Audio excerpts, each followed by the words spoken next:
водитель грузовика. Вот. Шел с Ижевска в сторону М7.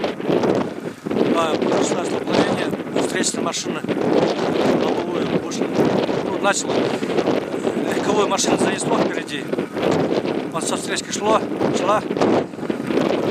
начал его вилять и под машину пролетел мне. На встречку пролетел. Он кого-то обгонял, либо нет? По моему виду, что шел обгонял. Хотел пристроиться в правую сторону, что-то не получилось у него. И начал кидать. И попал под машину. Боковым ударом получился.